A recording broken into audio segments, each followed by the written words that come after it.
Welcome to the Meat and Potatoes podcast. We're here with Michael Waters, who is the CTO of Quest Crypto. How are you? I'm doing great. Rode a motorcycle down. Yes, in this weather, that's the only way to do it. What kind? It's a custom Harley. Oh, cool. Yeah, it's all done out like Ghost Rider, but I even got neon on it. Very nice. Yeah. Has that been a long hobby / transportation mode? Yeah. And with gas prices being what they are. There you go. Yeah, it's the only way to travel. Very cool. All right. Quest Crypto. What is the company? Founding story? Well, it's interesting that you should say that. I started actually as a real estate investor years ago. Used to buy and sell properties, what's commonly known as flipping. I ran into the same problem that whether you're Donald Trump or you're Mark Cuban, you always run out of money. Some point when you're doing a deal and you need to use someone else's money. It's always been difficult in real estate investing. I always needed more, and I was always looking for it. And one day I'm sitting down there looking at Bitcoin and going, wait a minute. They've got almost $1 trillion in market capitalization. How can I slice off a piece of that and do real estate investing? That was the beginning idea. All right. And so with real estate investing, whether you're building it from the ground up or flipping it, in my very limited experience, it always goes over budget and takes too long. And is that one of the main reasons you'd need more money? There's always more deals than money, but going over budget and things is a problem. It's a problem for everybody. And the guy who says it isn't a problem just hasn't happened yet, or he's lying. Yeah. So, yeah. Yeah. So then you saw the market cap with Bitcoin. You were already an expert in the real estate field. Mm-hmm. You started to couple the two. Yeah. Yeah. And it was, I partnered up with our CEO as a practicing attorney, and we sat down and we said, how do we permanently affix crypto coins to a real estate title? And when I mean permanently affix, meaning you can't get rid of it. And when we figured it out, we got it patented. And we're the only company in the world that can do it. And our patent is so strong that when you put our cryptocurrency on your real estate title, you can't get rid of it through bankruptcy, divorce, or death. So, I mean, we are absolutely right there on title. We're as permanent as a easement on a property. You'll never get rid of it. It's permanently attached. So by doing that, it truly creates a land-backed currency, or I like to say better than gold-backed. It's land-backed currency. So, okay. So if I wanted to build a $100 treehouse, mm-hmm. and I only had $50, I would need $50 in investment. I could get that from 50 different people for $1, and they would own a percentage of the revenue of said treehouse. But then if it burned up or went bankrupt, all that money's gone, right? Nope. Theoretically, no. No, and that's a great question, because I get that all the time. So keep in mind, I've been a real estate guy my whole life, and so I understand how real estate works. What we would do is let's use that. Let's say you want to build a $100 treehouse. The first thing you do is Quest would create a 100 coins on your property. Okay. Okay, and then we would sell those 100 coins on the market, and we would give you the money. So here you go. Now what happens is the title on your treehouse says that 100% of the value of the property is now tied up in this crypto coin. Now, I can give you the 50 coins and just sell 50 and give you the $50, or you can sell all 100. Now, our coins do not attach like debt, okay? They attach to the property right. So it's the right of equity, okay? This one will send your head a little spinning, okay? Okay. It's right of equity. It's not a mortgage. You don't have to pay the money back. Who owns the treehouse? You do. You try to sell it. Who gets the money? The crypto owner gets it. Okay. Okay? That's how it works. It's very simple. Now, why does the crypto owner want to give you $1 for your treehouse? First of all, that treehouse is worth $100 today, but 5 years from now, it's worth $300. So what is that crypto coin that he bought for $1 now worth? It's worth $3. Okay? Second of all, he can hold on to it for as long as he wants, and anytime he wants out, he can just trade it. Our coins are traded. They're a stable plus coin. Okay? Our coins don't tank out. So your treehouse is always worth $100. Now, the reason it's always worth $100, because this goes to the second part of your question, is we require you, when you build the treehouse, we require you to have insurance, and we require you to buy what's called a gap policy for your treehouse, okay? Now, since you're not making a mortgage payment, this is not a hardship for you. This is easily 70% less than what a mortgage would cost you. You're going to pay for that insurance that's going to replace the entire tree house and the tree and the ground, should there be a problem. And there's a gap insurance policy that says if that tree house is ever worth $80, that the gap insurance policy will come in and cover the difference, so there's no loss. You're going to pay a little bit for that each month for that policy coverage. Yeah. And the token owner, he knows he's got that he owns $1 of a 100 coin offering on a tree house that will never go down, but it will always go up over time. I like it. Yes. And so if the treehouse gets a renter, Mm-hmm. And then there's income, You keep the rent. keep the rent. Okay? Because what we do is we tokenize property rights. We do not tokenize property. Now, you could sell the rent if you wanted. You could say, I'm going to tokenize the rent for the next 5 years, and people could buy those tokens and get paid rent if they wanted to. But you would keep the rent. Okay. Now, if you rent, I'm going to require you to put an escrow account for maintenance in, okay?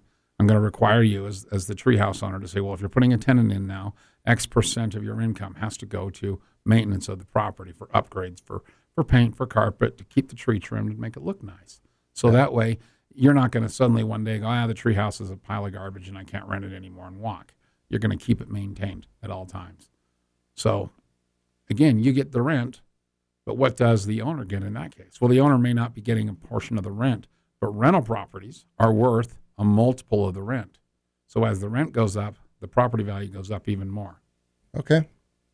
And let's say it's $1 billion treehouse. Mm-hmm. That would disenable most people to be investors, right? Mm-hmm. But with, let's say it's $1 billion treehouse, with the Quest crypto model, even somebody with $100 could have a slice of that. Someone with $1 would be an investor. Now let's talk about the real world here. Okay, let's say there's $1 billion project, and Warren Buffett brings in 900 million of that. There's 100 million left that's divided amongst 50 people. Does anybody really believe that what Warren Buffett makes is equal to those guys that put in less? Probably No. not. Those guys that put in less, they get whatever scraps Mr. Buffett knocks off the table they can have, right? Mm-hmm. Well, because we blockchain the title, if Warren Buffett makes 10% and all you bought into that property was $1, you make 10%. So it democratizes and levels the playing field on the investing. Now, what's really cool, you're catching on real quick on that, is that anybody with $1 in their pocket can now invest in the same level as a large investor, which allows us to crowdfund deals in a way that's never been possible. Imagine you want to build a dream tree house for $1 billion.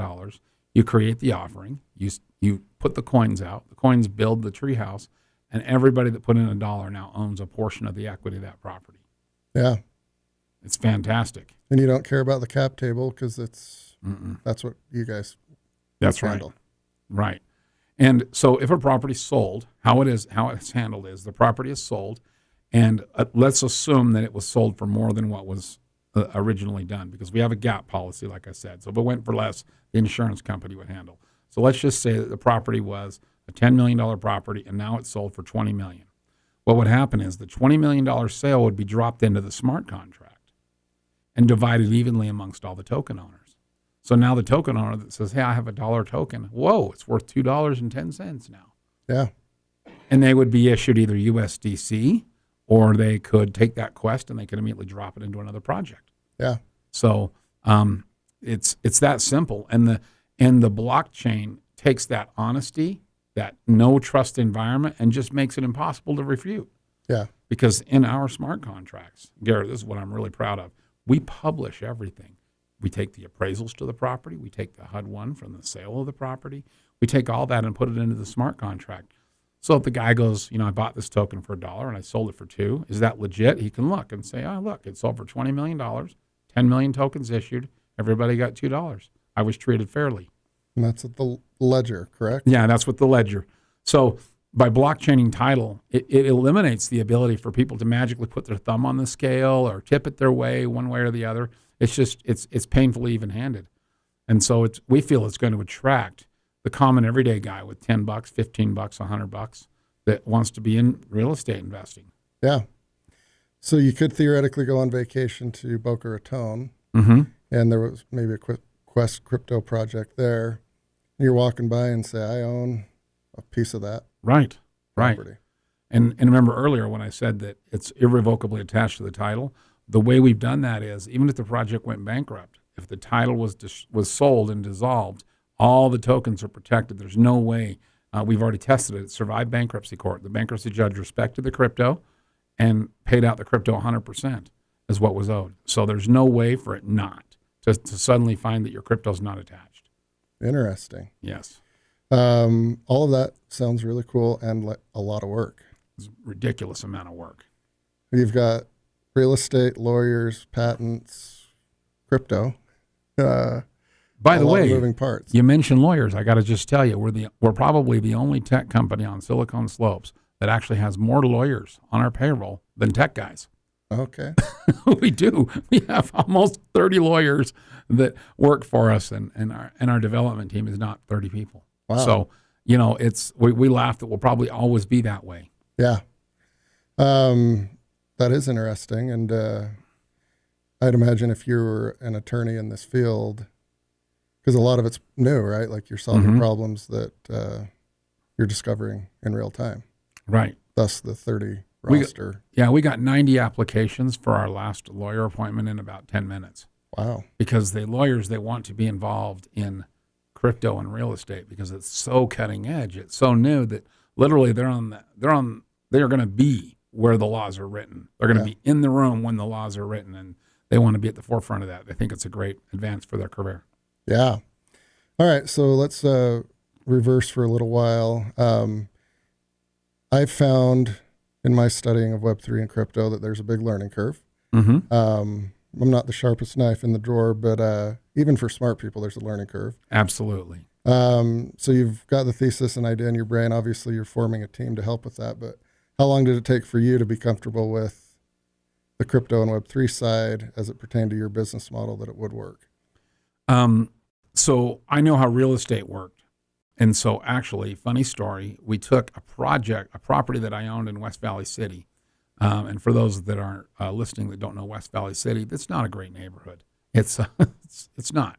So we figured what we're going to do is we're going to test our crypto out and see how the title companies, which don't know anything about crypto. I mean, these title companies, they look at crypto and they're like, what is this? Oh, yeah. How did they react? How do the realtors react?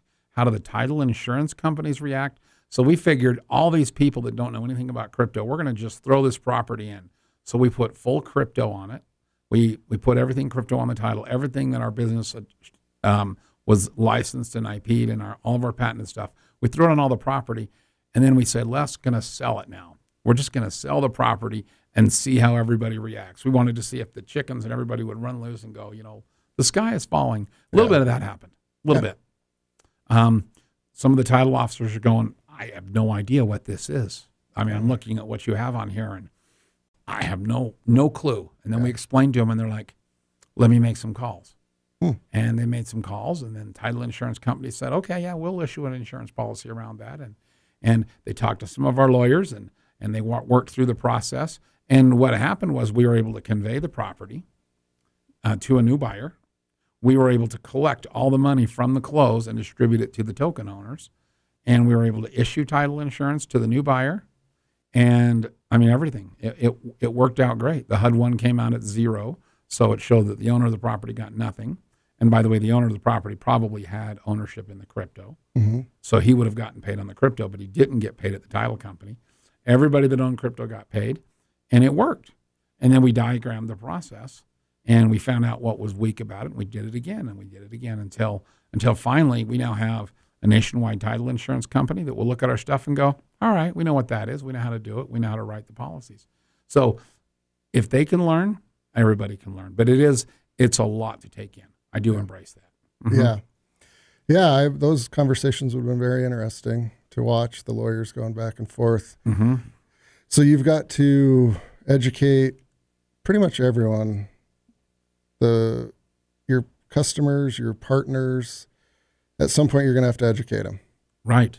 Well, I'll give you an example. There's a lady in California. She worked for Google. She bought $1,000 in Bitcoin. Fast forward, Bitcoin's up at $40,000 at the time. So she sells all of her Bitcoin, and she gets $10 million cash. And she says, yay, I'm going to go buy myself a nice house. Now in California, $10 million doesn't buy you much, but it still buys you something. So she went and bought a house in California for $10 million. A few days later, along comes the tax man. And they said, we want capital gains off this $10 million. California state, federal, state, and local came after her. And she's facing up to, they say, somewhere between $3 and $6 million in taxes and fees off this $10 million sale. And so this is going to wind up in the Supreme Court. Oh, wow. Because, it's not fair what's happening to her, but it's also fair at the same time because we're in a whole new world of crypto. Well, we would have solved that problem for her instantly. What we would have done is we would have bought the $10 million property for her, converted it to Quest Crypto, and then traded her the Bitcoin. And there would have been no transaction that she would have to pay taxes on. And then she could just take title to her property and move on. And then we would sell the Bitcoin. And as a company that sells the Bitcoin, we wouldn't have the same tax problem that she would have. So it's a new world that's coming out there. Crypto's becoming a real thing, and people are trying to buy real estate. We're on the forefront of that. Yeah. I love it because you could be an 8th grader with an investment in a real estate project. Mm-hmm. And you'd obviously be learning about Web3 crypto. You'd also be learning about business in general, a whole new vocabulary. You'd be learning about real estate. Mm-hmm. And let's say that you double your money, Mm-hmm. you go buy a new bike, and then reinvest. Right. Exactly. Very cool. And so you mentioned the project in West Valley, and then you replicated it and improved Mm-hmm. along the line. Where do you guys stand now in your goal trajectory? So we were contacted about 1.5 years ago by the government of Belize. The government of Belize has approached us, and they want to use our technology in their country. They want to put cryptocurrency on all their land, and specifically their public lands, because what they want to do is they want to sell carbon credits. And they want to attach it to the land permanently, sell the carbon credits. And what's nice about selling carbon credits in a digital world is, let's say you are United Airlines. It's easy for you to write a check for $10 million for carbon credits, right? Because you've got $10 million. But what if you're Joe Bob's Furniture Factory in Kenosha, Wisconsin, and you only have a couple million a year in sales? You can't even buy carbon credits to offset your factory.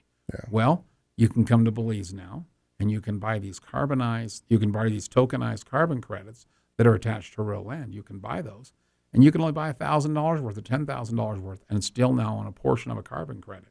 So that's just one application that's come at us from a large scale from the Belize government.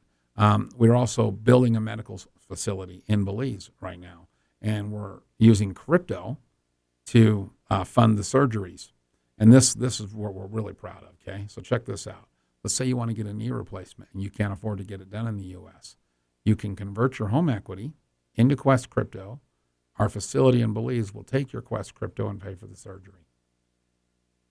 All you got to do is fly down and... Oh, we pay for the plane ticket. We'll send you a plane ticket. You stay at our resort. You get your knee surgery done. And all that happens is there's a permanent attachment of crypto on your title. You spent the money, but you spent it out of your equity. It's not in foreclosure. The note's not going to foreclose. You don't ever have to pay it back. It's just if you sell, that portion of that title is forever allocated to crypto. Very cool. Yeah. Because of the smart contract and the ledger and all of that. Right, exactly. Mm-hmm. It's kind of a loop. Right, exactly. And the way we're doing it, basically the goal is here that we want to liquefy the most illiquid market in the world, which is real estate. Yeah. There's actually enough real estate in the world that if you liquefied all of it, you could pay off all the debts of the world and still have not even half of it being chewed up. So it's the ability to attach it to land, which the only reason that cryptos are going down right now is because people suddenly woke up and realized that it's not attached to anything. Yeah. They're like, oh, so you mean I was only making money because someone was willing to pay me more for it? That's it? Whereas with our crypto, no, here's the address. There's the address, and here's the appraisal. Here's the property that you own. So there's something real there. Yeah. And minus a cataclysmic event that wipes out every computer server on planet Earth, you've got it. Well, we're all riding brontosaurs to school if that happens. So, yeah. There's nothing we can do about that. And you got 30 lawyers, you could come up with a new business. Yeah. We're hiring more. Okay. Very cool. Quick look at your website. Also, I saw NFTs in and around sports memorabilia. Yeah, so actually, that's an interesting story. So that's more of a marketing gig than it is us making money. It's not a deviation from our business. What we actually have is we actually have major NFL stars that we're in the process of signing up. And what they're doing is they're putting their home equity inside their NFTs. Hmm. So imagine, if you will, let's say somebody like NFL legend Willie Gault. If you own enough of his NFTs, which we insert property equity tokens inside the NFT, Willie Gault's going to have a annual tailgate party, Super Bowl party at his house. And guess what your admission is? You show that you own X percent of his equity. So this is a chance for people really to own equity in a famous person's house. We've got right now, we're in the process of doing a very, very famous house. I can't say who it is, but there's a very famous house that we're in the process of tokenizing, and people are going to be able to own a portion of that. So that's kind of our marketing arm, the sports NFTs and some of the other stuff we're doing, because we want, it's kind of cool to own a piece of real estate in West Valley City, Utah, but it's even cooler if you own an NFL Legends equity. Yeah. Plus, you get perks throughout the year. Perks, yeah. And so Willie will do all kinds of cool stuff. He'll have a tailgate party. He's going to do all kinds of fun stuff. You can go hang out with him. My kid was in seventh heaven. They went to a boxing match with Willie Gault, and he got to meet Iron Mike Tyson. And sweet. And he asked Iron Mike Tyson if he'd punch his dad and see if his dad would feel it. And probably would. Yeah, that he's old, but I wouldn't tangle with him. No. There's not enough crypto in the world, probably. No. Yeah. That's the one thing it can't do is bring you back to life. Right. After Mike Tyson knocks your head off. It is a whole new world, as you've mentioned a few times. Mm-hmm. And it's got to be fun and invigorating to be kind of at the bleeding edge. Yeah. We call ourselves, if crypto is the wild, wild west, then we're in the shootout at the OK Corral. I mean, we're literally on the forefront of creating a currency that's got a real estate edge, a real backing that people are going to be in the future exchanging. And we're on the forefront of those. That's why we have so many attorneys. Our company's done something I'm pretty proud of in that we've gone to the SEC. We've actually shown them our business model. We spent 2 years going back and forth with the SEC, and they wrote us letters saying you're in compliance with our regulations. Yeah. So we're very happy that we have those. They're in our white paper where we show, this is what we're doing and this is what we're about. Yeah. So it's nice to be in compliance. Yeah, that's our goal from the beginning. Is we don't want to just be a fly-by-night crypto. We want to actually have something that people own 20 years from now, 30 years from now. Yeah, mm-hmm. Yeah. Regulations can derail even the greatest of businesses and ideas. So you guys are in a market and an industry and in a catchphrase and a buzzword that you get burnt by bad players, whether they have anything to do with you or not. If the word crypto or Web3 is mentioned. And you do not want to be a part of that bad player team, thus going through the rigmarole with the SEC, correct? Correct. And we've actually been burned already by several bad actors in the market. It's been we're hypersensitive, almost to a point where we almost stagnate and don't move because we're afraid to get in bed with the wrong people. Yeah. But it's been worth it. We've been very slow to grow, but we're very, very strategic about it. We are, who are we doing business with? Fill out a credit app, do a background check. One of the people that you've in our company that you met, Saul Kenton, that's what he does. He does full background check and dark web analysis of people and find out who they are. Yeah. And we had several people that said they wanted to be part of our business, and after he dug in, he said, "No, we're not going to work with you because we just do not want to have our name tanked with some of these guys." Yeah, that would be another thing that would quickly derail all the hard work. Take Tether, for example. Here's a company who brags that they have assets attached to their crypto. But every single time the government comes a knocking, every time somebody says, "Where's your assets?"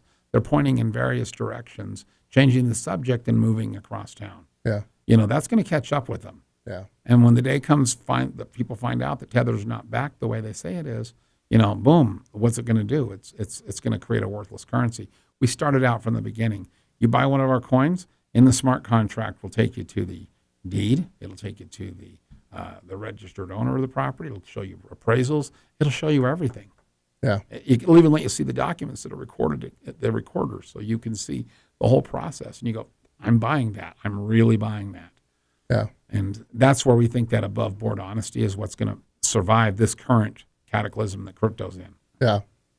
And I would reckon there will be waves, just like in any market, ups and downs, and bad players, good players. But it might take a while for confidence to be at a level that is like with other markets, but it will happen.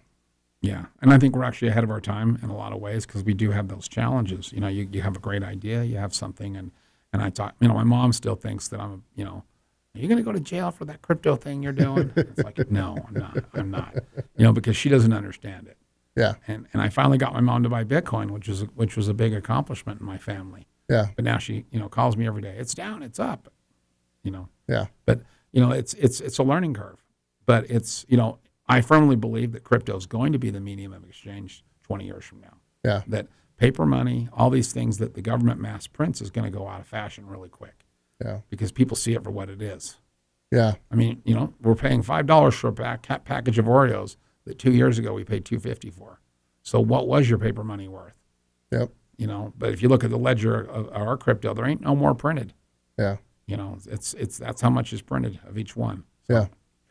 Yeah, it is really clean, and as long as you've got like the foundation and the understanding of the market and the assets, probably pretty easy to digest and see the actual ledger. Now, one thing I didn't mention that I'm pretty proud of, there's a show coming out on Fox Business Network this year called America's Real Deal. It's like Shark Tank, but everybody that goes on the show gets funding. It's just the winner gets the most funding. We're coming out on that show. Oh, cool. We're headlining on Fox Business Network. The show's called America's Real Deal. And our company's, specifically our conservation efforts in Belize, is being highlighted by that show. So we're really excited about that. You know, I can't say who won. I'm not allowed to say that at all. But, you know, we've been very, very happy with the results of the show. And we love seeing how it's come along. And, you know, it's going to be exciting. And that show allows the average American that's just watching the television show to actually buy stock in the company. And they can just buy it right on TV. They can just follow a link and then buy $1 worth of stock. So it's kind of funny, a company that'll let you buy $1 worth of real estate, you can buy $1 worth of stock in that company. So Yeah. we're really proud. We're changing the world of investing. Yeah. Yeah. And the ability for pretty much anyone on planet Earth to do so is going to be interesting to watch. Mm-hmm. Very interesting. Well, we could probably go for several hours on this one, but it is a short and concise podcast. Maybe we'll have you on again in 6 I'd love to months come back. for round Yeah, 2. absolutely. Absolutely. It's been a pleasure, Garrett. Yeah, thank you so much. And believe me, if you want me to drive again on my motorcycle, not a problem. It's real pleasure. All right, we'll do it January 2nd. Oh, man. Just kidding. All right. We'll do it when it's a nice day. Sure. All right, thank you so much, Michael. Appreciate it. Absolutely. Thank you. Thanks.